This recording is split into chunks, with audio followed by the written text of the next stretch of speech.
Previously. There are others in the galaxy who may help us against a Sith threat. If you can find them, gain their trust, perhaps our defenses shall be stronger for it. Take your ship, seek them out. If you find them, encourage them to gather on Dantooine. From there we can call a council and see what can be done. Are you all right, mistress? The day we judged her, I stood in the chamber and she was so right. She was so certain of it. I doubted myself, but not now.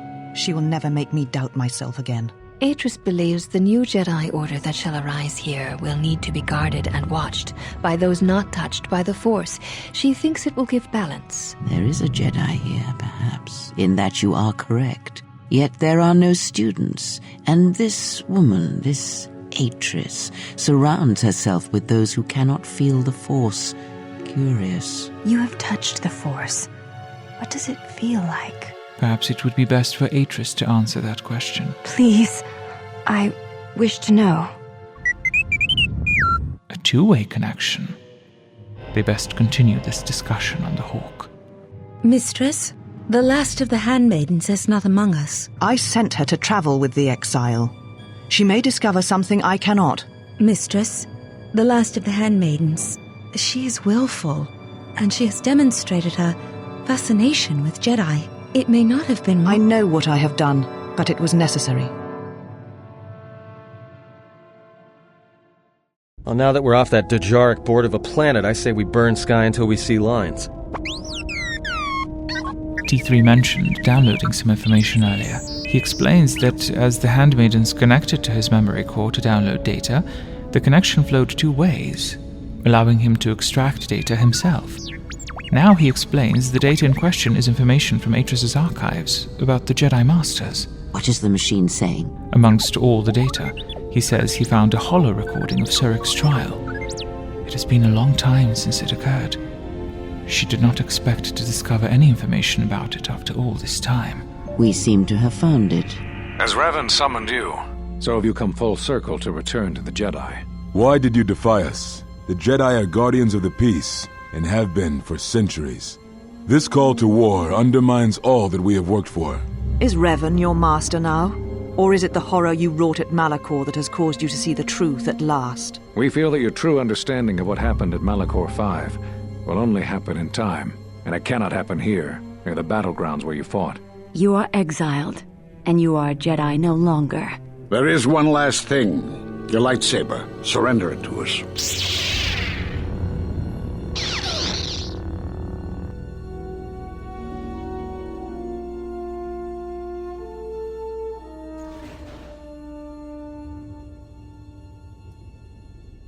You were correct, Kavar.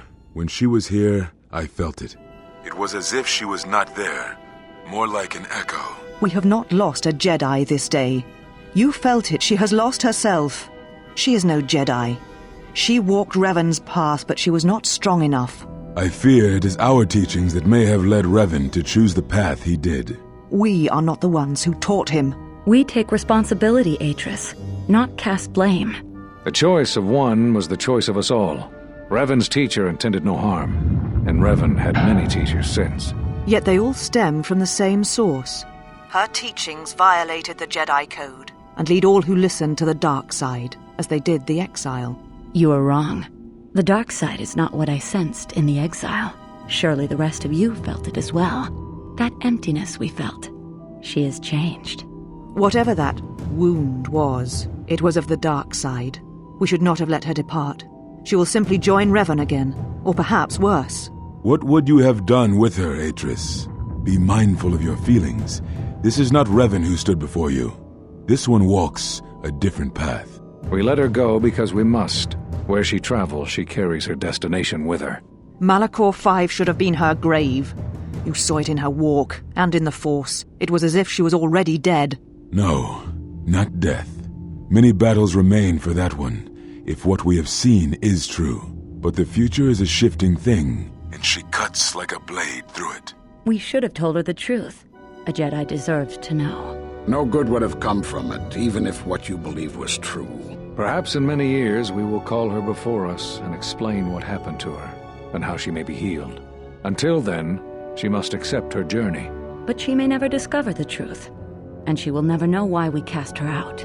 And that is the future we must accept. Those Jedi sure like their secrets, don't they? They sensed something. They called it an emptiness.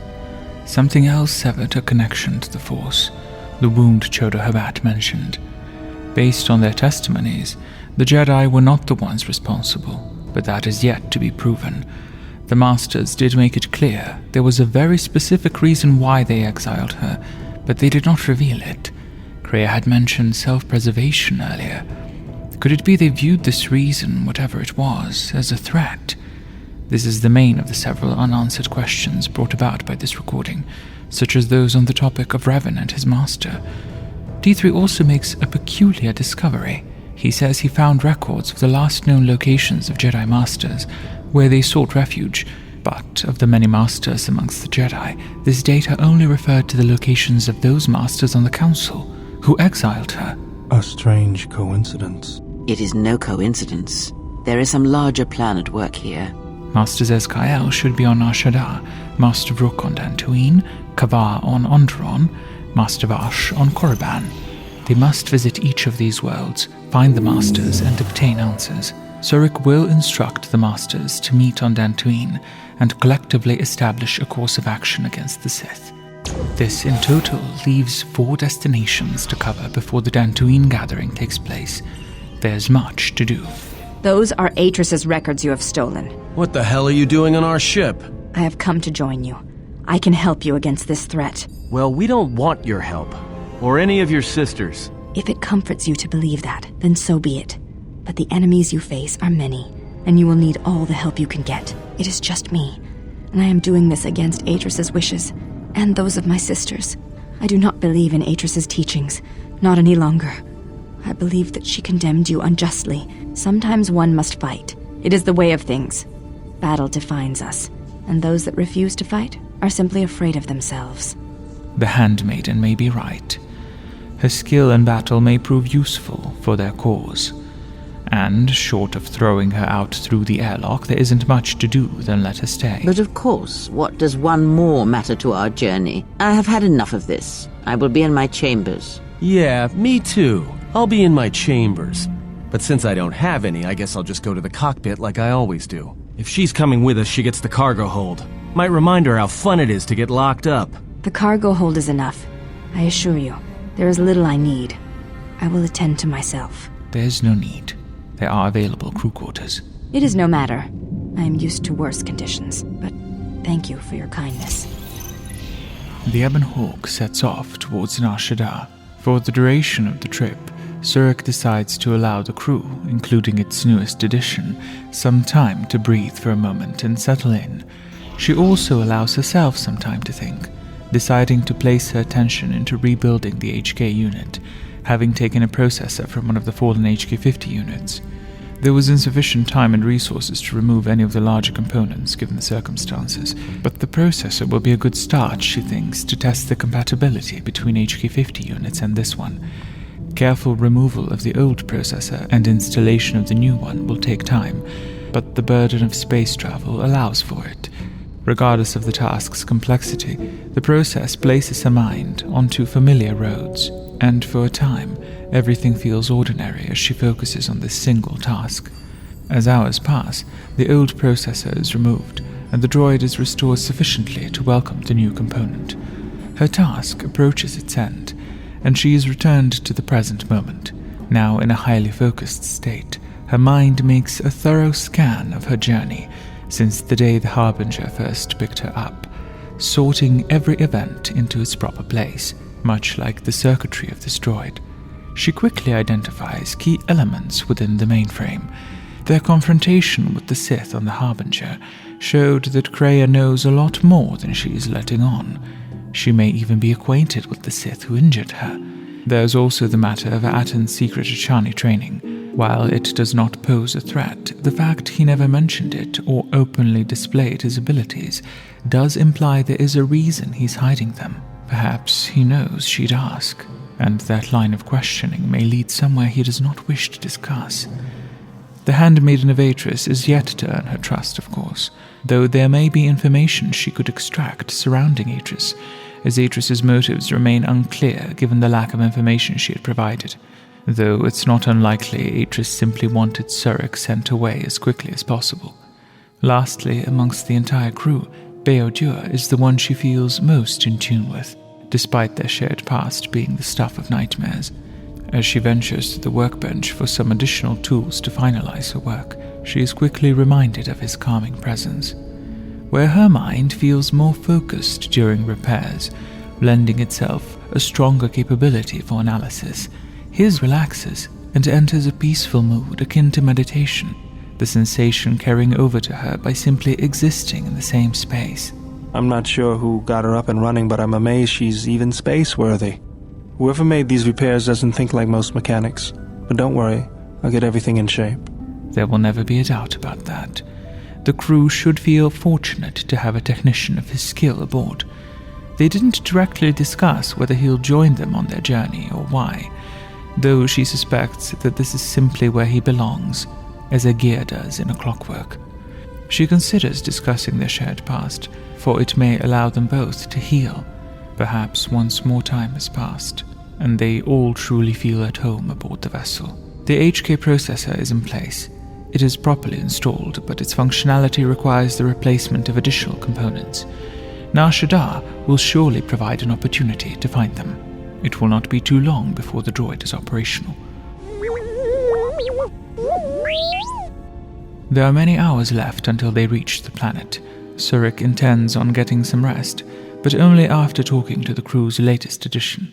Welcome, Exile. Is there something you need? Surik feels it is important to dispel the image of her Atris may have painted. It is important that the last of the Handmaidens understands her motivations, if she is to fight alongside her. She said, you betrayed the Jedi by going to war when it was forbidden to you. You turned on your masters, your teachings, and yourself.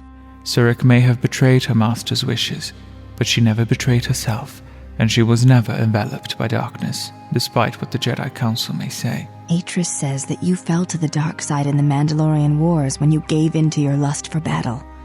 Once you tasted war, you could not give it up. You had fallen so far, you could no longer feel the Force. The Handmaiden, much like every other member of the crew, should take it upon themselves to form their own image of her based on her actions, and unaffected by the views of others, Atris included. I believe that is the extent of her expressed feelings toward you. There are variations at times, but all rise from the same foundation. Expressed feelings? Atris's feelings felt very expressed when she last talked to Surik, but there may be something unexpressed remaining beneath the surface. Yes, it is difficult sometimes for others to truly speak their heart or listen to it. The words often prove difficult, or they do not come at all. Without having seen you and Atris fight, I cannot say. Battle is a pure form of expression. It is heart and discipline, reduced to movement and motion. So if Surik was to face Atris in combat, the truth might emerge. Perhaps. It may prove truer than conversing with words. In battle, the words are swept away, giving way to actions. Mercy, sacrifice, anger, fear. These are pure moments of expression. To the Ichani, battle is a means of communication. It is an art, in the truest sense of the word. Stance, form, discipline are a means of expression and communication. They speak one's heart and one's devotion to their cause. When you risk pain or death, there is no truer sacrifice or strength. If that is the case, Surik would be wise to engage the Handmaiden in battle.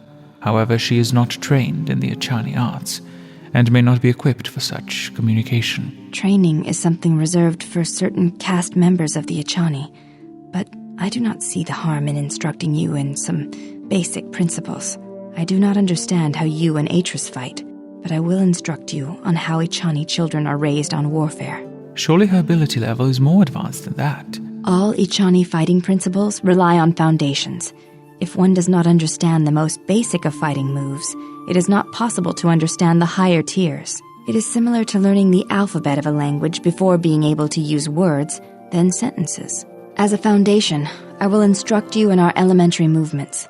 The body itself is the first weapon you must master. It is not something that can be described. Perhaps then action should replace the words. You are correct. Words are merely words, and they failed to communicate what I intend to teach you. Let us duel, you and I. Use only your hands and feet to strike at me, nothing else, or our combat shall be over. Such things will obstruct learning. And do not hold back, or I will hurt you. The Handmaiden also makes a point that the Ichani typically train with barely any clothing. Duels among the Ichani are rituals, and do not allow for armor or anything that restricts movement. I am making an exception in this case. After a brief duel, a few observations quickly come into view. The first one is indeed the restriction of her clothing, delaying her movements ever so slightly, but sufficiently to be noticed.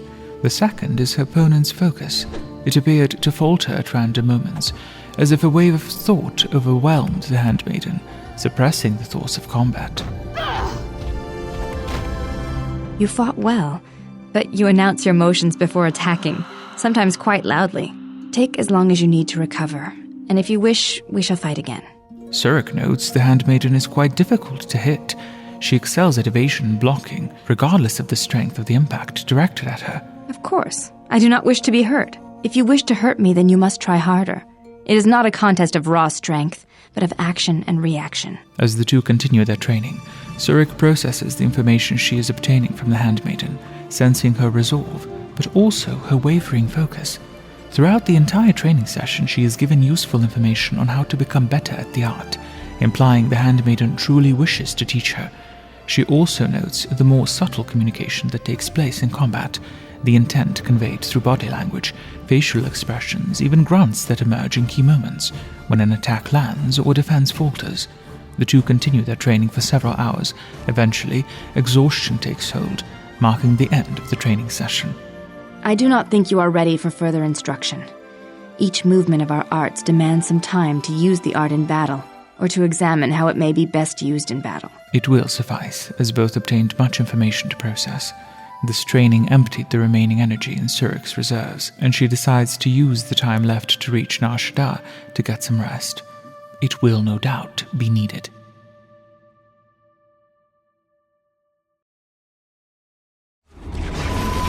Greetings, historian. The next fragment of Meetra Surik, the complete story, will become available on the following date. You may, however, access this fragment earlier within the following timeframe through memberships. Note that the complete story is still under construction. As fragments are formed, they will be made available to you. At the time of this fragment's appearance, the completion of the full story is indicated below. These story fragments will try their hardest to arrive on the first Saturday of every month.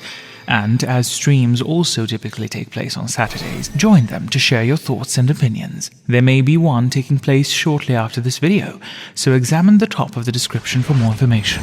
The knowledge has been imparted to you. Upon our journey, the pieces shall fall into place.